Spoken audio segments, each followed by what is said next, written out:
All right, welcome back, everybody. Hopefully you had a nice little break there. I gave you a little time to stand up and stretch your legs. I believe we are on problem number 7. So problem number 7 says 624 divided by 8. Let's divide. Remember, divide, multiply, subtract, compare, bring down. 8 goes into 6 0 times. It can't. 8 goes into 62 7 times. 7 times 8, that would be 56. Let's subtract now. 12 minus 6 is 6. Let's compare. Is 6 less than 8? Yes, it is. And let's bring down. 8 goes into 64 8 times. 8 times 8 is 64. And we get 0 as our remainder. So my answer for number 7 is going to be letter B, 78 times. So far so good. We're doing really well. You guys are going to be awesome on this quiz or test tomorrow. Number 8. Number 8 wasn't that hard, I don't think. Sam recorded the amount of time he spent reading, the number of pages he read each day. In the space below, describe the relationship between the number of pages Sam read each day and the amount of time he spent reading. Well, let's take a look at this. This column here talks about the time in minutes. This column here talks about the number of pages he read.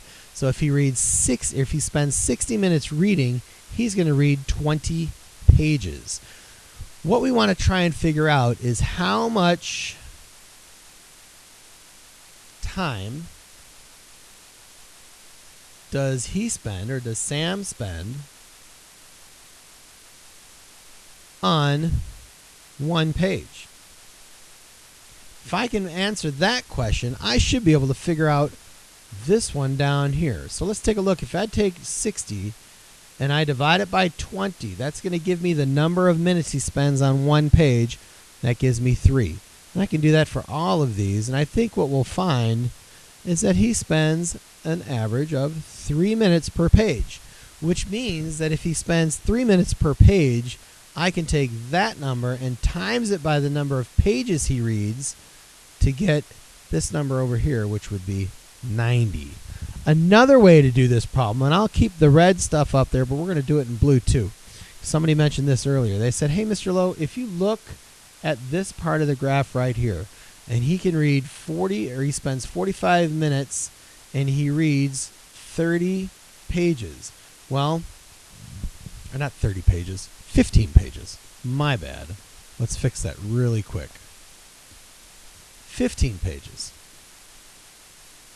If I want to know how much minutes he spends on 30 pages, well, I just double this number. So times that by 2, and I can times this by 2, and that would give me a total of 90 minutes. So the big thing here is down on this box is where you're going to show all your work. Of course, I didn't do that, but I think you guys will understand. And over on this side, you want to make sure you explain exactly what you did to solve this problem. You really got to be detailed about it. It's just like we do on our POWs. Make sure you're telling me everything you can on this side. All right? Okay. Last 2 questions. This one, number 9, is kind of interesting. I'm not really going to spend too much time on it. I will tell you this, though. You will not have a decimal in your divisor. So that'll probably be a whole number next time. It could be $8 each for each pizza. How many pizzas can they buy with $60? That sort of thing. So we're going to skip that one. So I think you guys will be pretty good with it. Let's go down to number 10. Number 10 is our big 4-point response. Not too difficult. We're going on a field trip to the Great Lakes Science Center for an out-of-this-world experience. There are 181 students, and 21 of those kids can ride each bus. So for me to figure out how many buses we need, I want to divide 181 divided by 21 kids that can ride each bus. That's going to give me B for buses, the number of buses that I need. So the division algorithm. Algorithm is a big fancy name for show your work. It's a way of dividing. And the way that we've learned so far has been long division. So that's exactly what we're going to do. We're going to divide, multiply, subtract, compare, bring down. So I want to do 181 divided by 21 kids. 21 can't go into 1. 21 can't go into 18. It can go into 181. Oh, let's see here. 10 times would be 210. So it could go 9 times, but I don't even think that's right. Let's try that one. 21 times 9. That's 9. That's 189. That's close, but not quite. So we're going to say 8 times. 8 times 1 is 8. 8 times 2 is 16. Now we subtract. Let me borrow, because I got to borrow from this 8 and make it a 7. 11 minus 8 is 3, right? 8, 9, 10, 11. Good job. 7 minus 6 is 1, and 1 minus 1 is 0. So my answer is going to be I need 8 and 13 21st buses. No, that's not what we're talking about. We have a remainder here. I need to explain what that remainder means down here. Well, I know I was dividing the number of kids divided by the number of kids per bus. So those 13 are 13 students that are left over. Now, those poor kids, what do we do with them? What needs to be done? Now, I have some choices here because it even tells me, oh, I could ignore it. We could say to those 13 kids, yeah, you know what? Sorry, guys. You poor souls don't get to go on the field trip. Better luck next time. But that's not what we're doing.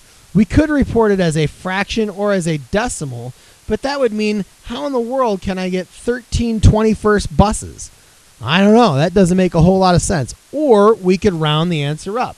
Rounding the answer up makes the most sense. So instead of 8 buses, we are going to round our answer to 9 buses. Okay? We got to round that answer up. Round it up. Good job. And hey, you know what, you guys? That's really the end of your test. I don't think this is going to be a very difficult test. As long as we are focused and doing the things that we need to do.